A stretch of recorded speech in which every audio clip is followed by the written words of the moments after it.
Hello again. So today I thought I'd do a little video about how to help someone else who might be suffering, experiencing depression, anxiety, or just going through something quite traumatic. Maybe they've lost someone, anything like that really. So just a few little hints of maybe what to try out.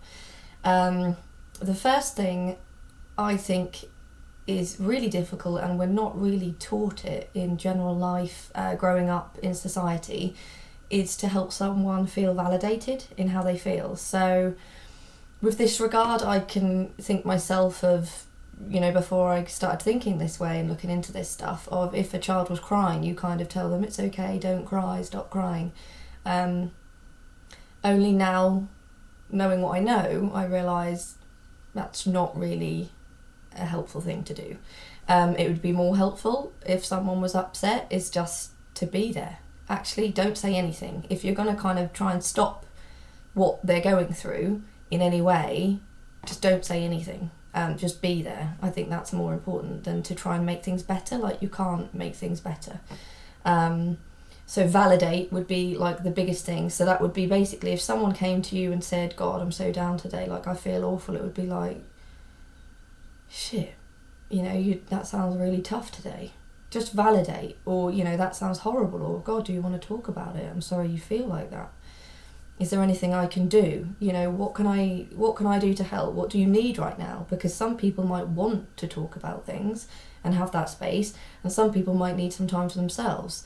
Some people might need an encouragement to do something that and they've told you is really good for them, like maybe go for a nice walk out in nature, or do some yoga, or write things down. So there can be some gentle encouragement as well.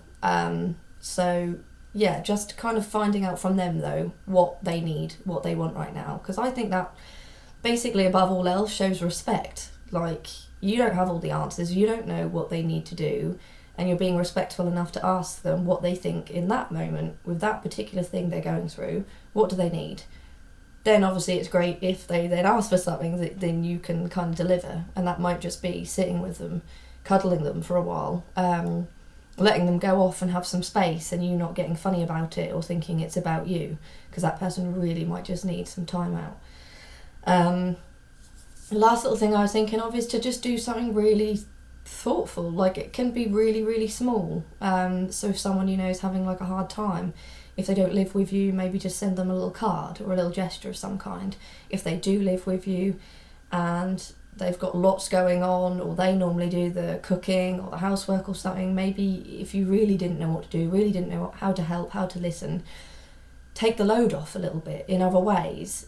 And it might seem really small, but actually to that person that might feel really big, like that you've noticed that they're not doing so well right now, and you're kind of going out of your way actively to kind of really help them out. So they were the kind of things I was thinking of. Obviously there could be, dependent on your relationship with them and their hobbies, interests and things, you'll come up with your own things actually that can help. But I think those kind of base things to keep in mind, like validate how they're feeling. Don't tell them that it's silly or they'll feel better soon. Just kind of sit with them where they are without trying to pull or push them. They'll come out of it themselves if they're given the right space. And the right space is somewhere where they can really just kind of discover what it's all about without being told that they shouldn't be feeling the way they should. So yeah, validate. Asking what you can do, what they need right now, that's another big one. And again, just respect it, and if they're a bit snappy or anything like that, just try not to take it personally, because then that person's probably going to feel guilty that they've been like that with you anyway, and then it kind of just keeps them in that place, which is, not great. And then the last thing was maybe try and do something thoughtful, something nice. It doesn't have to be a massive gesture, doesn't have to involve money, it could just be a real little symbol of what they mean to you. So I think I'll end it there for today, but they were just my thoughts on how you can support someone who's suffering, even if you're not trained in listening or a counsellor or anything like that. There's lots of little really significant things that anybody can do. So hopefully you found this helpful.